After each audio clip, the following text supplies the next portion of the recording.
ticking clock. Hey, what's up, everyone? Welcome back to another episode of Hanging Out with Chops. I want to say a big shout out to all the new listeners. Thank you for coming back to check out another episode. My name is Chops, recording engineer by trade. Let me ask you something. When you think of microphones, what comes to mind? Maybe a karaoke night? Maybe your favorite singer on stage? Maybe that 158 that every bar in America seems to own and smells like beer. But here's the twist. The microphones that shaped music history weren't born in studios. They were forged in wars, built for governments, mass-produced because the world was literally on fire. Today we're going to geek out on something you use every single day without thinking twice. Now, most of us treat microphones like coasters. They're just there until they don't work. Then suddenly they're the most important thing in the world. But microphones didn't just fall from the sky. They've got history. They've got personality. And believe it or not, wars, governments, and some pretty wild human stories shaped the microphones we know today. So today's journey is part music history, part world history, and part love letter to the dented 58s sitting in garages across the country. Strap in, let's talk about the mics that changed the world. You know these mics. From Shure mics that went to war, to Neumanns and Sennheisers, rising from the rubble of Germany, to Austria's AKG, help rebuilding culture, to America's Electro-Voice, finding itself through military contracts. It isn't just about gear. It's about how the sound of your favorite record is tied to the chaos of world history. So buckle up, boys and girls. It's story time. We're hanging out with Chops. Time just never stops. Answers fade like drops on a broken ticking clock. Let's start with Shure. Let's start with Shure. The sound of America. Picture this. It's 1925, Chicago, Illinois. A young guy named Sidney Shure, the son of Russian immigrants, is obsessed with radios. He starts a company selling mail-order radio kits. That's right. You could buy a radio kit in the mail the same way you buy socks on Amazon. Except instead of socks, it was a kit. It was wires, tubes, and the real possibility of burning off your eyebrows. Swear to God, 100 years ago, a whole other kind of human must have existed, because you literally got a kit and you had to build your own radio. Build your own radio, guys. Can you imagine that? Guys can't even find directions now without GPS, but you could build your own radio. And what radio was that? The Shure Spring Flyer. Sidney had a knack for spotting trends. In the 1920s, radios were exploding in popularity, and he jumped in. During the Great Depression, while many companies failed, Shure actually grew because radios became the cheapest form of entertainment. Families couldn't afford Broadway or nights out on the town, but they could afford a radio. The radio became the centerpiece of American family entertainment. Sidney realized something early on. People needed gear to make all this new radio technology actually usable. So by the 1930s, Shure was making microphones. And in 1939, they dropped on us the Unidyne Model 55, the Elvis mic. Oh, you've seen this in every retro diner, every Elvis poster, and about on 1,000 arm tattoos. It wasn't just mics. It was everything that went with radios. Shure made styluses, tone arms, cartridges. Every piece, every unit, sold piece by piece. Now, here's where it gets wild. Sidney wasn't just a salesman, though. He saw America gearing up for war, and he thought, what if I make microphones that can survive a soldier, survive a tank, and probably a nuclear blast? During World War II, the U.S. military needed microphones by the truckload. And who did they call? Shure. Suddenly, Shure mics were everywhere. They were in tanks. They were in bases. They were on planes. They were in subs. They were inside of helmets. If someone yelled, "Incoming!" the odds are they yelled it through a Shure mic. How many mics do you ask? Over hundreds of thousands of mics. At peak production, they were producing over 1,000 mics a day. Over 1,000 mics a day for the US government. The demand for Shure products was so high that the number of employees increased tenfold. The manufacturing lines ran 24 hours a day. Shure manufactured specialized microphones for military applications, including the Shure T-17B handheld microphone used by the U.S. Army and Navy. It featured a plastic case to conserve metal and a waterproof version that the Navy ships used. The Shure T-30, a throat mic used by pilots. This mic was designed to pick up vibrations from your larynx, making it effective in the most extremely loud environments of a cockpit. The Shure ANBMC1, the oxygen mask microphone, engineered for use in oxygen masks and for reliable performances at high altitude. After the war, Shure had factories, resources, and a reputation for durability. That durability trickled down into the now famous SM57 and 58, which became the go-to mic for live sound and presidents. Fun fact, every U.S. president since Lyndon Johnson has spoken through an SM57. That's right. World leaders in garage bands have the same taste in gear. These mics became the Ford pickup trucks of microphones, rugged, cheap, and guaranteed to outlive the band. That means you and the leader of the free world technically use the same mic. Except, you're belting Bon Jovi at karaoke and he's announcing foreign policy. Ain't that funny? Same mic, different vibe. Let's be honest. There are really three kinds of SM58s in the world. The brand new shiny one straight out of a box, the moderately dented one, and the one that looks like it's been chewed out by a raccoon. The crazy thing though is all three still work. So that's Shure, the American workhorse.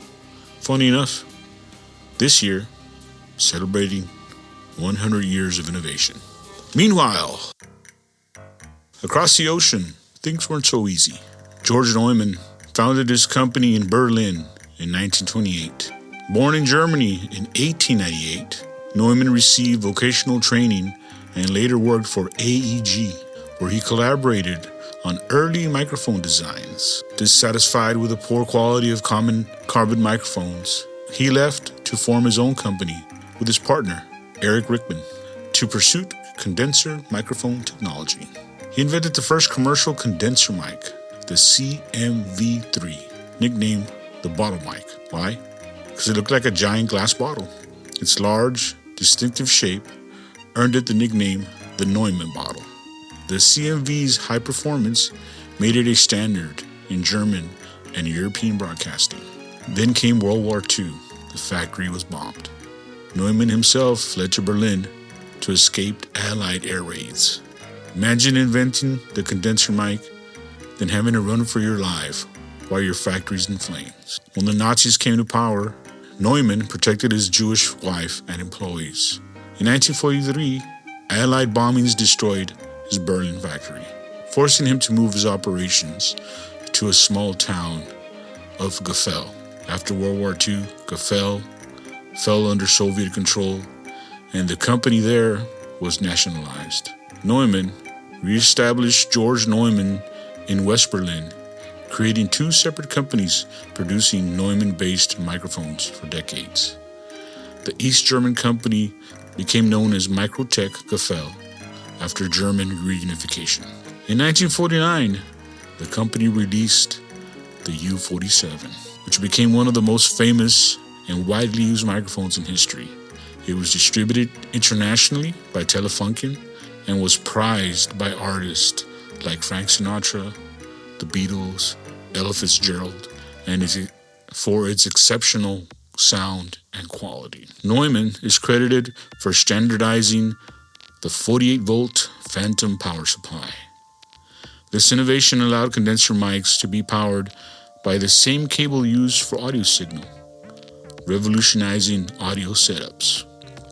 Beyond microphones, Neumann developed phonograph disc cutting lathes and even created the manufacturing process for recharging nickel-cadmium batteries. The company was eventually acquired by Sennheiser in 1991, but the Neumann brand continues to produce high-end microphones from a manufacturing facility in Germany. It's kind of poetic. Out of the rubble of war, Germany gave the world the mic that defines modern music, from bomb shelters to Abbey Road. Ain't that something? Well, while we're in Germany, let's talk Sennheiser. Now, while Neumann was clawing his way back, another German company was just getting started. In 1945, literally days after World War II ended, Fritz Sennheiser founded his company in a farmhouse near Hanover. Sennheiser, initially named Laboratory Van Wustel, or Laboratory W, was founded by Sennheiser in 1945. Starting with measuring equipment for Siemens, the company produced its first microphone, the MD1, in 1946. Key early innovations including the MD82 shotgun mic in 1956 and the ND421 dynamic microphone in 1960. In 1958, the company was renamed Sennheiser Electronics. A major success came in 1968 with the HD414, the world's first open-back headphones. During the Cold War, some of the miniature microphone elements made by Sennheiser were used in covert recording and listening devices, bugs, by intelligence services on both sides of the Iron Curtain. This speaks to the company's early reputation for quality and precision. Think about it for a second. A company born in ruins of World War II is now one of the biggest names in headphones, live sound, and broadcast mics. Without Sennheiser, Beyonce might still be tripping over chords, and that's not a future anyone wants. So far, we've talked about Shure, Neumann, and Sennheiser, the big three you see everywhere. But there are two more companies that deserve their own spotlight. Two brands that shaped how we hear and broadcast just as much as the others. AKG and Electro-Voice. Now, these two come from very different worlds. AKG grew out of post-war Vienna, a place rebuilding its cultural identity with music at the center. Electro-Voice came out of Depression-era America, where the big problem wasn't sounding pretty, it was just being heard. Together, they filled in some of the biggest gaps in music history. Let's dig in. Let's set the stage. It's 1947 in Vienna. The war has ended, the city is bombed out, and two engineers, Rudolph and Ernest, start a company. Their first product wasn't microphones. They were making film projectors and loudspeakers for movie theaters. But Vienna was, and still is, a music city.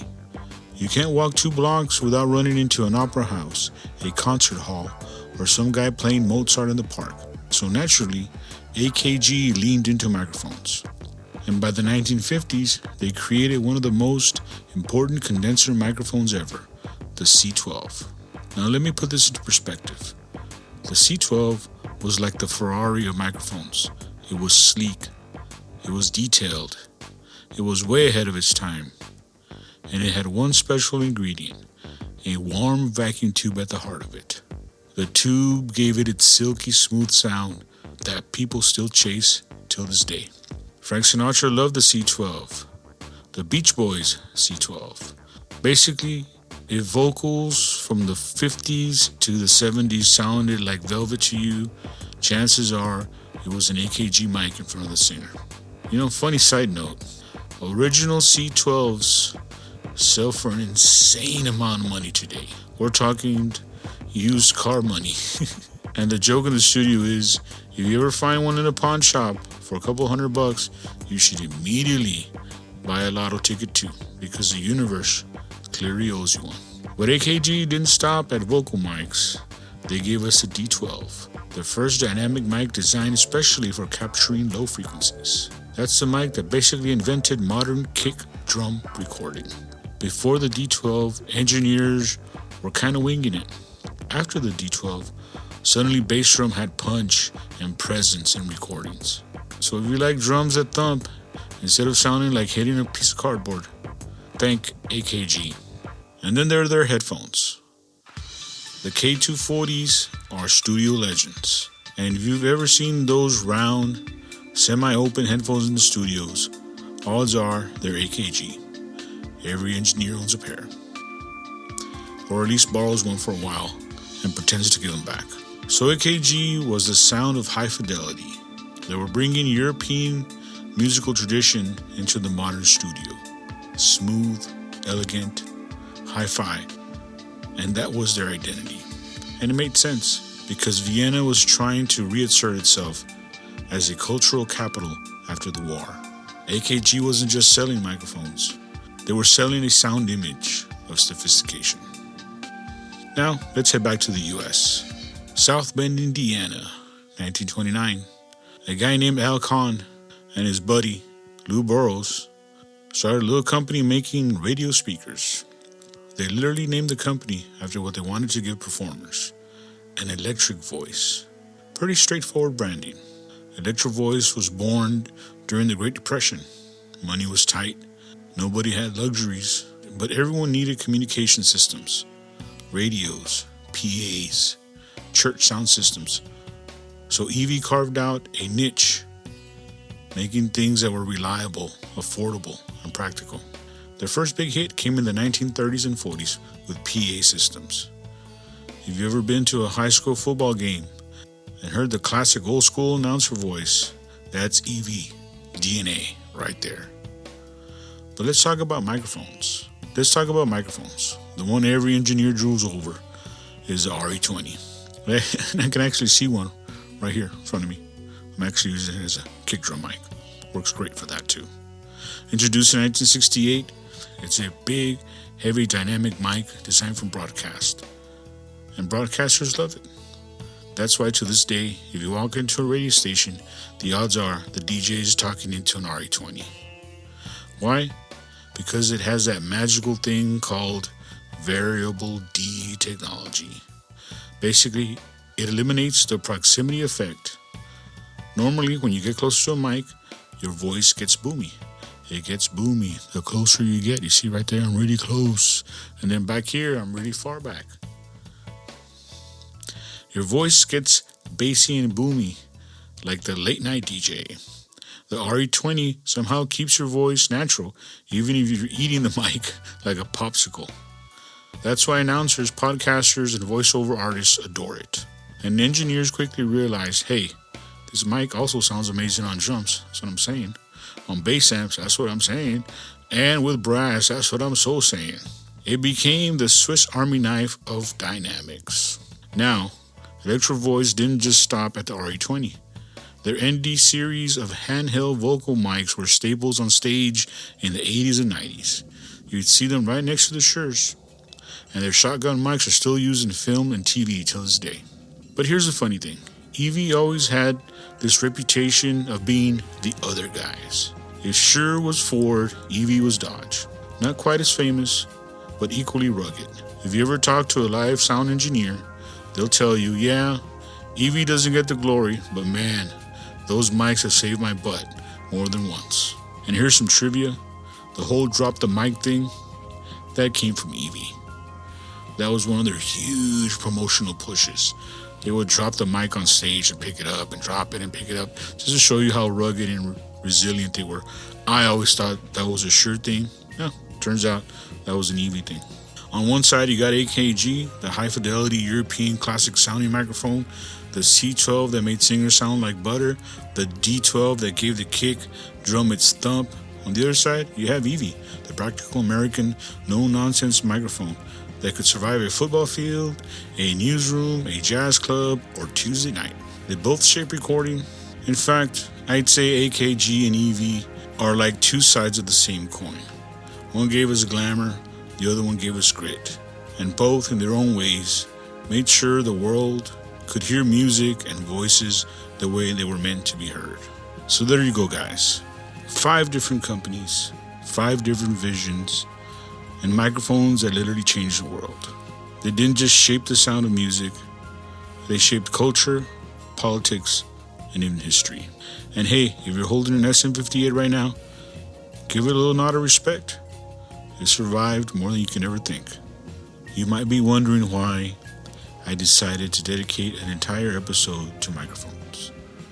I mean, why dive into the weeds about companies, engineers, and bits of gear most people don't give a second thought to?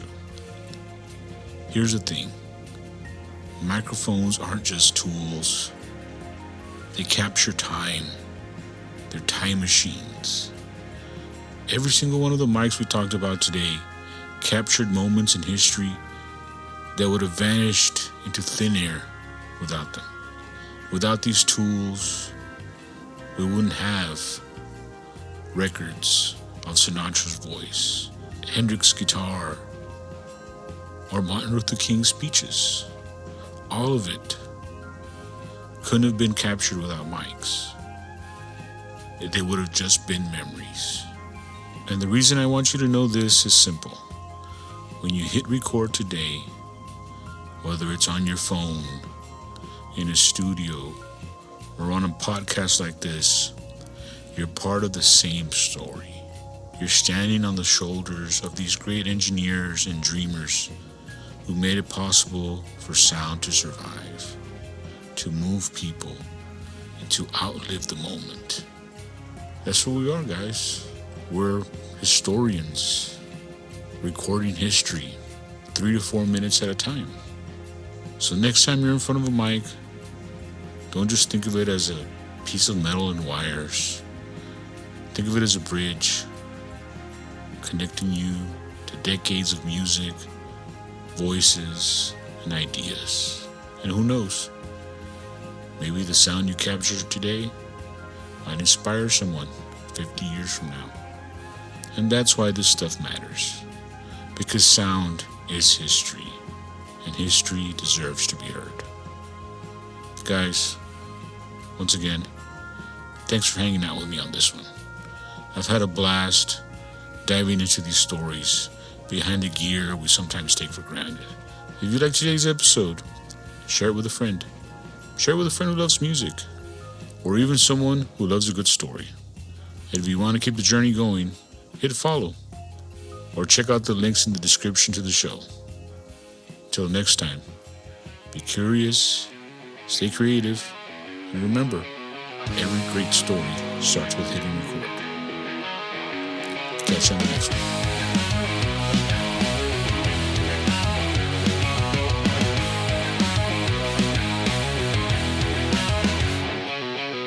Static hum in the dark night air. Voices rise, don't care if it's fair. Wasted time just sitting there. Hear it loud everywhere. We will wear. Echoes bounce off cracked walls. Laughs and rants, breaking all the falls. Questions asked to no one at all. Hanging out till we crawl. We're hanging out with chops. Time just never stops. Answers fade like drops on a broken ticking clock.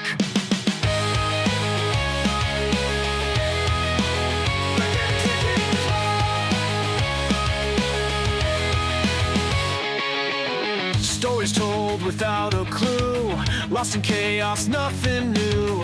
Searching for the something true. Faint whispers in the blue. Tune in, get lost in the flow.